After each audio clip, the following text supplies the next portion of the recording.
Williams. This is Carlton McCarthy. But kind of set the stage here. But like we talked about, we probably run that band of brothers things in the ground. But there's another word that works just as well, if not better, and that's messmates. And I got to doing research on ancestors, and my two that I traced back closest to me served in the 29th Mississippi Infantry Regiment as part of Walthall's brigade, and was right there in the thick of the fight with you fellows in the 38th. And by the way, I want to commend y'all for what y'all doing here today. This is marvelous. To think that there's a group of people out here that have enough pride in that right there to come out here and have a family reunion like this. God bless y'all for what you've done, and it just makes me feel good to be a part of it. I went to a high school reunion here a while back. I ain't going to no more then. I'm going to tell y'all right now, the people I graduated high school with, they didn't age very gracefully at all. But what y'all are doing here, God bless you for it. And it really is wonderful to get to be a part of it. But in the process of trying to figure out what these ancestors did and all, you get into the SCB, and of course, first thing you say, well, where did they fight? And you figure that out. And then all of a sudden it dawns on you, well, golly, they didn't fight all the time, so what did they do? So they had snowball fights, right? But so then you finally come to realize that what time they were on the march, that they were in camp, and quite often when they got to where they had to go, they had to build fortifications and such. So I was trying to figure out what it was about being in camp, and these reenactors, they'll tell you this too. Granted, it's a lot of fun to run out there and burn some black powder and make noise and hoot and holler and do the rebel yell and all that. But the best part of reenacting is when everybody goes home and we all get to sit around the camp together. That's when you get to share that camaraderie. That's when you get to really feel or try to come to the understanding of what messmate is all about. And messmate really goes far beyond just fellows sitting down and eating together, because obviously these people were together 24/7 for as long as the thing lasted. So that's got me to looking for messmate. I'm going to tell you one funny story though. Had the privilege here this past fall of participating in fall muster at Beauvoir. And I played with artillery when I reenact. And the people I usually reenact with weren't going to be at fall muster. So I called them, I said, who can I fall in with over there? So they says, fall in with Stanford's Mississippi Battery. So I get a hold of the guys at Stanford's Mississippi Battery, and then I get to do a little bit of research on Stanford's Mississippi Battery. I'm from Grenada, Mississippi, which is across the way over here between Memphis and Jackson. And in 1861, Stanford's Mississippi Battery was organized in Grenada. And when I got to reading the documents and all the diaries, these guys were drilling on the same playground I played on. So to get there, we go to Beauvoir and fall in with a historical organization like that. And Stanford's Mississippi Battery, as reenactors, has been around for 30 years now. They just recently, this year they're celebrating 30 years. But one of the fellows that's in Stanford's Mississippi Battery is a fellow named Dr. Charlie Sullivan. Now, Dr. Charlie Sullivan is probably a premier historian for the state of Mississippi. He's just written a lot of work over there, and he's taught for 37 years at Purchaston Junior College. Well, we're sitting around the campfire, and I'm getting acquainted with these Stanford Battery boys and getting acquainted with old Dr. Sullivan. So Dr. Sullivan tells us that I spent 40,239 hours writing the history of Purchaston Junior College. I autographed 400 of them, and we only sold 3. He went on to say, it is my wish, no, it is my desire, it is in my will that I be cremated. I want you to stuff my ashes in that cannon barrel and stuff one of those books in there too. I want you to take that cannon over to Purchaston Junior College, point it at the administration building, set it off, and that way when they have a board meeting, they can kiss my ashes. So that's the kind of fun that we had around that campfire.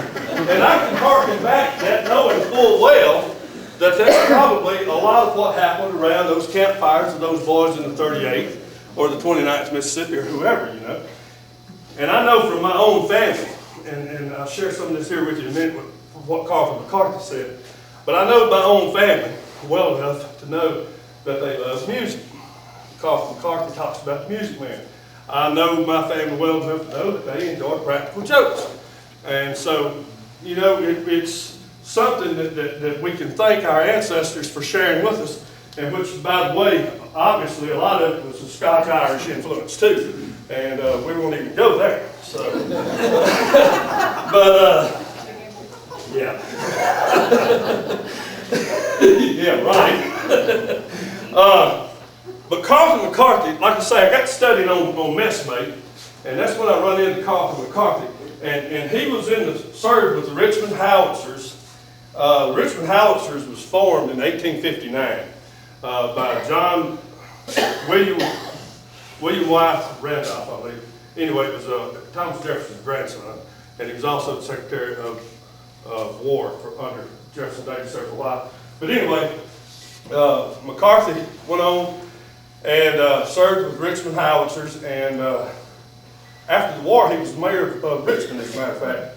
And one of the things that he accomplished as a mayor of Richmond is he came up with a tourist guide for the city of Richmond, and this was in 1904 that he did that.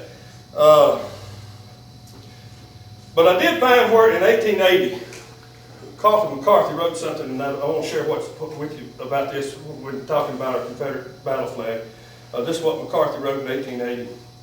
This banner, the witness and inspiration of many victories, which was proudly borne on every field from Manassas to Appomattox, was conceived on the field of battle, and on the last field ceased to have a place or meaning in this world. But the men who followed it, and the world which watched its proud advance or defiant stand, see it still as the unstained banner of a brave and generous people, and whose final defeat but added luster to their grandest victories. It was not the flag of the Confederacy, but simply the banner, the battle flag of the Confederate soldier. As such, it should not share in the condemnation which our cause received or suffer from its downfall. The whole world can unite in a chorus of pride to the gallantry of the men who followed where this banner led. So Carlton McCarthy definitely knew and appreciated the common Confederate soldier. And then, like I say, in 1875 there was a reunion of the Richmond Howitzers, and I got to make myself note here. And so something was said at that reunion that made him sit down and write this article that's called Campfires of the Boys in Gray. And his point of the whole thing, of course, was to prove that the men who returned from that war were not demoralized, that they had sure enough been beat in a war, but they returned home and they strove to work just as hard at bringing about a life and bringing about peace, and worked just as hard at that as what they did out there on that battlefield. And so that was Carlton's point whenever he wrote this. And I don't have the article, the whole program with me. I should have brought it with me because I should have known Art and Steve was going to get me up here. But at any rate, I was just going to kind of give you a little brief overview of some of these characters that he talked about that you would find around the campfire of the Boys in Gray. Now, of course, the first person that he talked about was the fellow that built the fire. And he says he was a mysterious man, and nobody ever really knew him. And said no sooner than that had camp been determined, and there wasn't a fire within a mile of nowhere, this fellow could get a fire going. So it didn't make any difference how wet or soggy the leaves or the fact that there was no matches, he'd get a fire started. Somebody else would come along there, and they think they could start the fire, and they'd kick and fuss and fume and cuss, and there'd never be a fire started. But just give this old boy just a few minutes, and he'd have that fire going, and it'd be a real warm bed of coals at your feet in no time at all. So that was the fireman. Then he said, once you get a fire going, you got to have water. So he points out the fact that they'd have one particular man in that outfit just got a nose for water. He went on to say that you could draw a circle around the campfire and send the average fellow out in any direction you wanted to send him, and he wouldn't find the water. But this one particular fellow, whenever they get the camp set up, he'd take the bucket and you'd hear the old tin cup rattle in it, and off into the darkness he'd go. A little while later, he'd be back with water, and it was as if this fellow had lived in this area all his life and knew where every spring and every creek was. You know, he had that ability, and he was a valuable part of the mess. Carlton goes on to talk about how once they get their water and get the fire going, the fellows would settle down around a tree, and said you just couldn't pick out just any tree. It had to be the right tree, you know. And that became their homestead. The chum, as he called it. You know, a fellow and his chum would make that tree into their homestead while they were in that camp there. Then he goes on to talk about the cook. And he says, this is just a real good cook. Said you get to, after you get your little camp set up around your tree, you smell that coffee and you smell what's coming out of that skillet. And you look over there and you see that this is a talented cook. And what I have been able to determine from this study and look up on this is that once a group of men found them someone that could cook for them, that's all he had to do.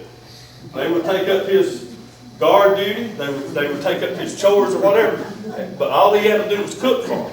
So Carlton McCarthy took a lot of pride in, or was described how important this fellow was.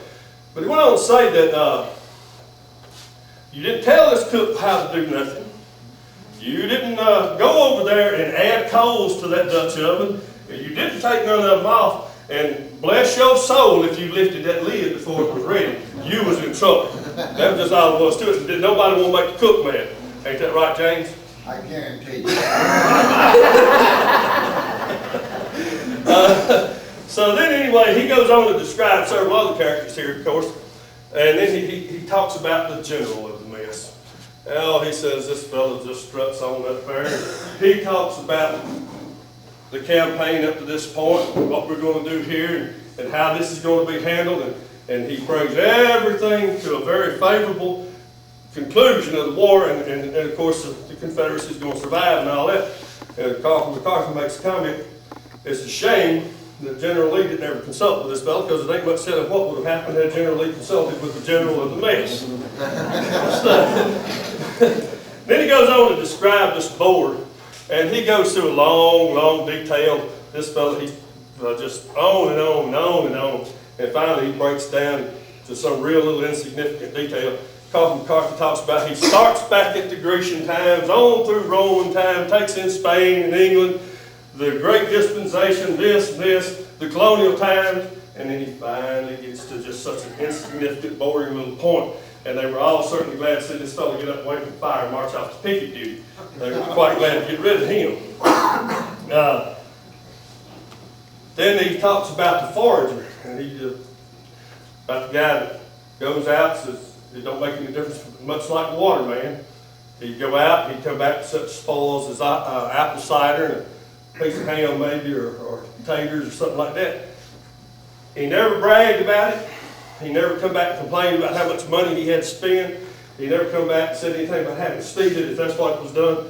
He said he would just come into camp and lay the stuff down and say, okay, pitch in, boys. And he talked about how much he appreciated that forestry. He also talks about the poet. And the poet's a real funny fellow. And I'd have to have the paper here to recite the little poem now. But he describes this guy as having his knees, holes in his britches at his knees. The bottom part of his pants leg is kind of crusty from standing around many a campfire. His toes are sticking out of his shoes. He's got an old rag tied around his head. Says his hair looks like a wind-blown straw stack. But he has such a rich, melodious voice, and he has a perfect memory of the poems and the songs and such. And then Carlton McCarthy goes on, and it's really touching the way he describes it. That he says that Jack is our poet. He says Jack's battles are over now. Jack's at rest in the cemetery, and he says every now and then when he goes to the cemetery, his brother's buried there too, and he visits the cemetery, and he talks about how he can sit down there in the cemetery and he can still hear the voice of the poet, and it's a real touching part of that. Then he goes on to describe the music man, who comes along, they'll sing all kinds of songs. But the point I want to make here about the music man was that Carlton McCarthy specifically said in his article that vulgar songs was not accepted. It was nowhere acceptable in the Army. He goes on and talks about the recruit, and they get a real laugh out of the recruit in this article.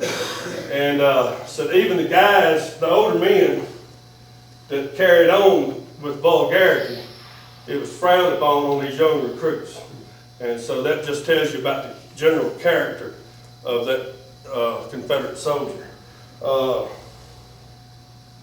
scribe, he talks about how the scribe can write out a better 2-hour pass than the captain himself. And then he goes on and tells about the mischievous man. This is real funny too. He says the mischievous man's there one day, and a fellow comes up with a big old burly beard and wants to borrow the mischievous man's razor. He won't loan that razor out. He says, I will give you a shave though. Well, old fellow sits down there, and that mischievous man takes his razor out. He shaves one side of his face, half of the chin, half of an upper lip, cleans his razor off and walks off. Now we've got the most one-sided chap in the entire Army of Northern Virginia. But then he lists the commissary man and so forth, so on, and different ones. And finally, one of the last people that he mentions is the honest man. Now, the honest man, he wouldn't eat any stolen pig, but he would take a little bit of the gravy. But Carlton goes on, he talks about the recruit, which is a very touching part of it. He talks about that recruit coming in, and he's got a new uniform on, he's got new shoes, and he's got a new hat, he's got a pocket full of money, and he's got tobacco, and he smells good too. Given time, he smelled like the rest of them. And he talks about how this young recruit knows about knapsacks, he knows about guns, he knows about horses, he knows about this, he knows about that. But after a while, that young recruit is just as ignorant as any old veteran. So, and the description that he gives of this recruit leaving home too is real touching. He talks about how the young recruit there his sister and his girlfriend see him leaving. They're crying, and they see a new hero. The mother comes up, she embraces him and gives him a fervent kiss that will never be forgotten. And she resigns that young man to his country and to the protection of God. The father, not trusting his emotions, just simply comes up there and takes that young man by the hand and tells him to be brave and do his duty. That's all he can say. So it's a real touching story. And like I say, it's the camp life is just really, I think, probably has as much of an effect on our heritage as any outside of the. Obviously, you can't discredit the fact that blood was spilled, and a lot of these guys didn't come home. A lot of guys wound up in these prison camps. Which that's one thing I always point out to my family when I get a chance to talk to them. With what happens at the 29th Mississippi on Lookout Mountain, being out on the end of the line and being overrun by hookers, there were 800 members of the 29th Mississippi Infantry Regiment captured there. The Bailey and the Howland won. Goes on into the battle of the Atlanta campaign. The Bailey ancestor gets severely wounded and finally winds up back home. He only lived for 10 years after the war. So had it not been for the goodness of God, these two men wouldn't have lived, and I wouldn't be here today.